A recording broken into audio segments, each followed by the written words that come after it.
Good morning. This is Michael Dong. In episode number 4, I would like to discuss why you don't need always buffers for mobile phase A or the weak mobile phase in pharmaceutical analysis.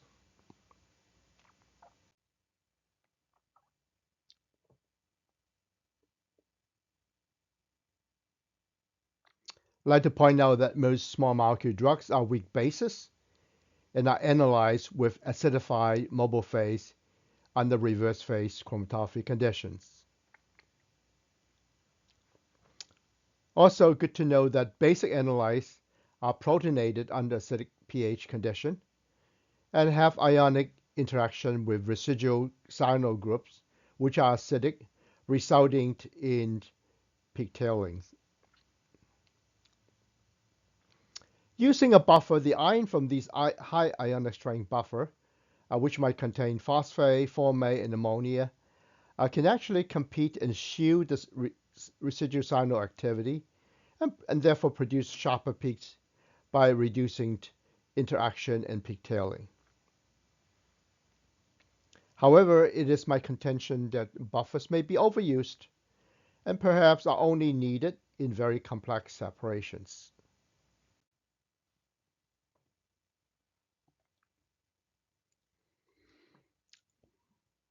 Now, in general, it's fair to say that buffers are less convenient to use in comparison with mobile phase with just acidic additives. It is definitely not the end of the world, but buffers do require more sample preparation time, including the adjustment for pH and also mobile phase filtration. They also tend to have a shorter shelf life than just acidified mobile phase A. So many analysts would prefer to have a simpler mobile phase A, such as 0.1% TFA, trifluoroacetic acid at pH 2, or 0.1% formic acid at pH 2.7. So these simpler mobile phase are much easier to prepare, have much longer shelf life, but still maintained and suppress the ionization of residual silanol group, prevent them from ionizing to O-1 with more acid-base interaction, costing more tailing with basic drugs. Unfortunately, for most HPLC column, even those packed with high purity silica, very severe peak tailing, such as a phenomena called shark finning, with peak shape look like a shark fin, are observed with highly basic drugs. For example, those with amines, with higher pKa's, piperidines, and also a drug with multiply charged groups.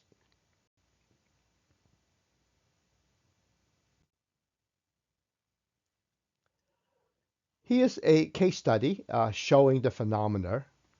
We're using in the Acuity BEH, a bridge ethylene hybrid, C18, which is a very popular phases and made from high purity synthetic silica material in a hybrid format. Those are the condition. Now, typically, this column works really well and produce very symmetrical peak with high ionic strength buffer, such as phosphate buffer, ammonium formate buffer. However, if one like to use a lower ionic strength buffer, such as 0.05% formic acid, it does show severe peak tailing with some of the more basic drugs.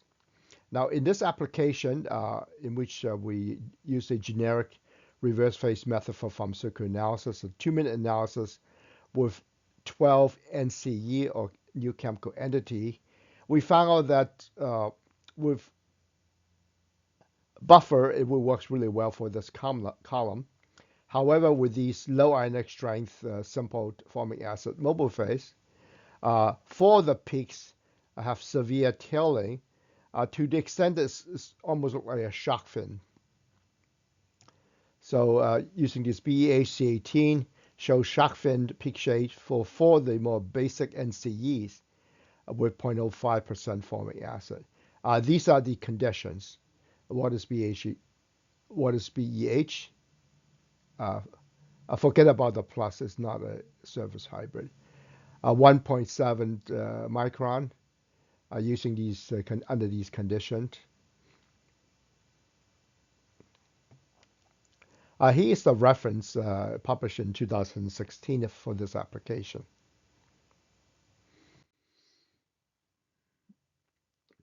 Now, what is the fix? Uh, Shown in this case study, the fix is by using a C18 plus, which is called a charge surface hybrid, just a different column. So peak shape problem can be fixed by using this charge surface bond phase, which is a little bit different. And I will explain a little later what does this charge surface means.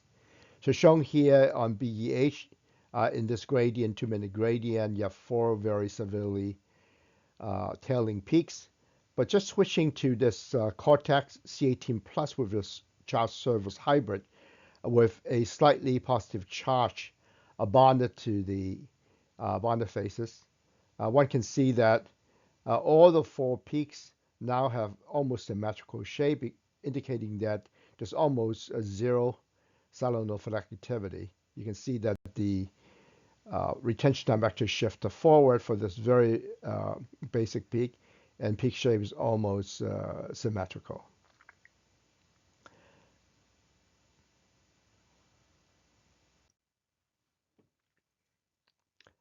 This slide came from a brochure from Waters. This type of charge surface hybrid material is actually introduced in 2011. Now, I want to mention that the column that I recommend is not a hybrid. It's just a silicon material with a surface charge. But, the concept was first introduced in 2010 as a charge surface hybrid material. Now, shown in this cartoon, right, the secret is actually bonding some positive charges, a slightly positive charge on the particle, therefore deactivating all the silanophilic activity in the residual silanyl groups on that. This is kind of keen to the use of TEA in the 1980s, the first successful drug analysis application using HPLC by using TEA to mask the very acidic silanophilic activity, and therefore making drug analysis reproducible and possible without a lot of peak tailing.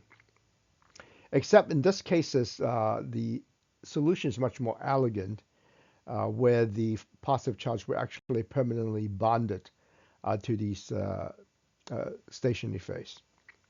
And shown here are some segment came from the brochures. At this point, I'd like to introduce 2 case studies on very complex drug separation. One is with buffer, and the other one is without buffers. In this application of very complex stability indicating assay developed in Gilead Science for this drug product with 4 APIs. This is for a HIV indication. It's a combo drug product, which is often the case for antiviral application to prevent drug resistance by hitting 4 targets at the same time to the virus. So this is a 5-segment gradient UHPLC application using these conditions. Here we use a single buffer, mobile phase A, of a pH 6.2 buffer. Note that it is not is not the normal pH of 2.4. It is a little higher pH buffer at 6.2. Therefore, the residual silanyl group it could be ionized in this extent. However, using this buffer, we have very reproducible separation for these very complex 60-component system stability sample for as a retention marker. So a buffer clearly is needed in these cases to make sure we control very accurately the ionization state of all these 60 components in the uh, retention marker solutions, and also to reduce peak tailing of all the peaks. So this method was highly reproducible and robust and was validated successfully for regulated testing, meaning for release testing, and also for stability indicating, so stability studies. It was published in 2004 between myself and Daniel Prudhomme from Gilead.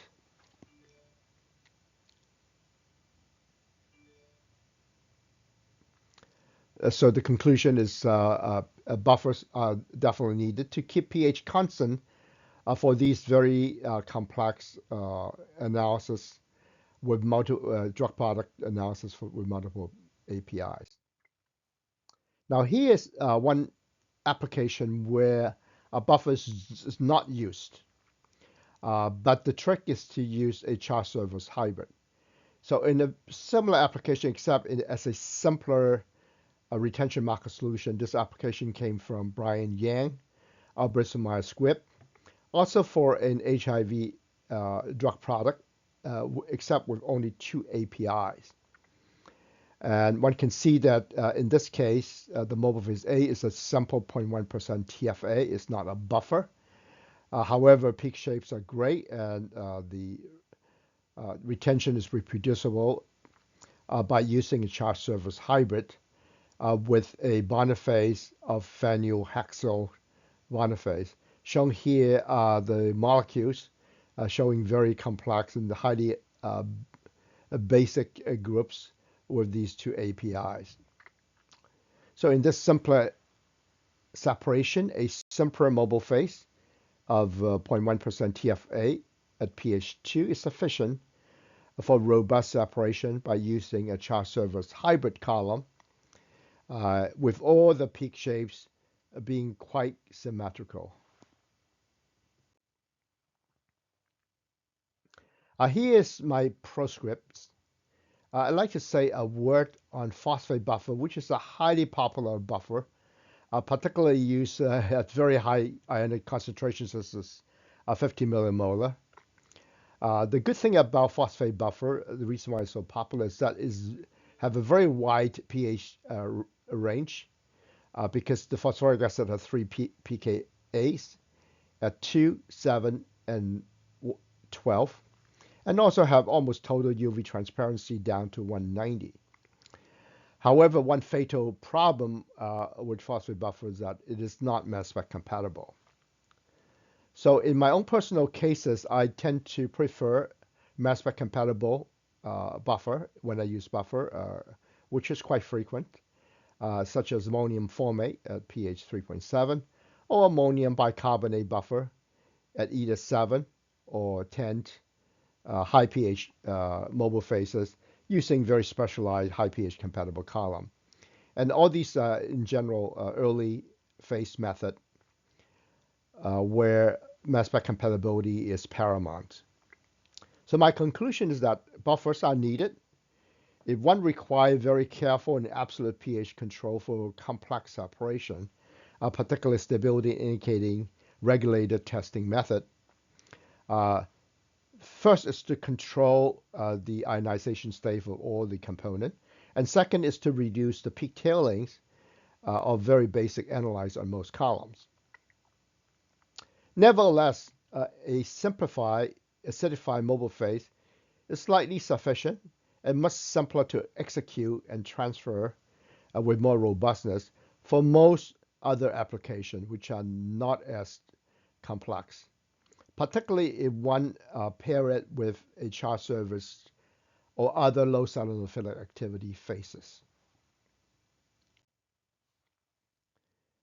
Here are my conclusions.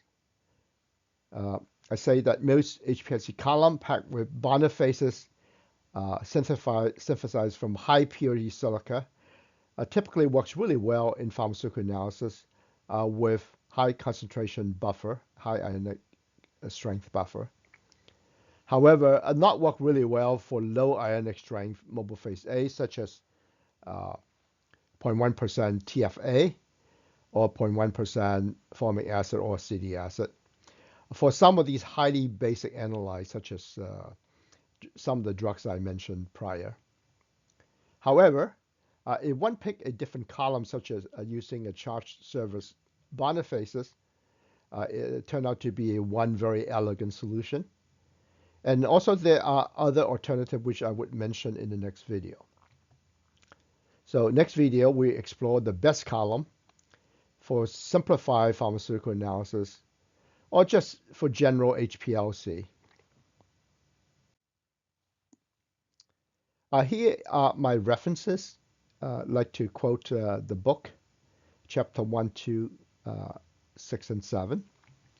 Also, this particular white paper published in 2009, published in conjunction with Barry Boyer of AMT, perhaps one of the better white paper addressing modern trends and best practice of mobile phase selection and reverse phase chromatography. The 2016 paper on the universal generic reverse phase method for pharma analysis, and also some of the YouTube channels, which was published lately, a series called HPLC for Practicing Scientists, The Fundamentals, episode 4 and 5. This is the link. And also the recent newer pharmaceutical analysis series, episode 1 to 3.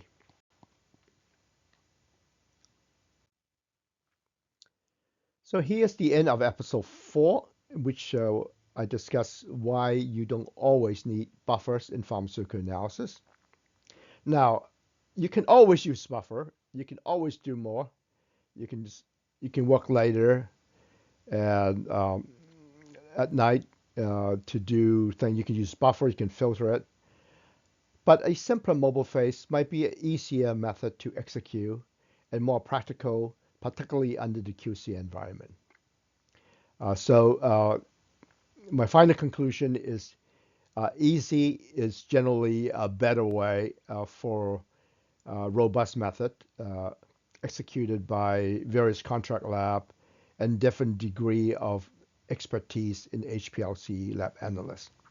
On that note, I'd like to encourage you to subscribe for this channel for later videos on the subject to educate the pharmaceutical analysts for them to understand some of the HPLC fundamentals better, therefore to execute the methods in an easier fashion. On that note, I'd like to thank you for your attendance.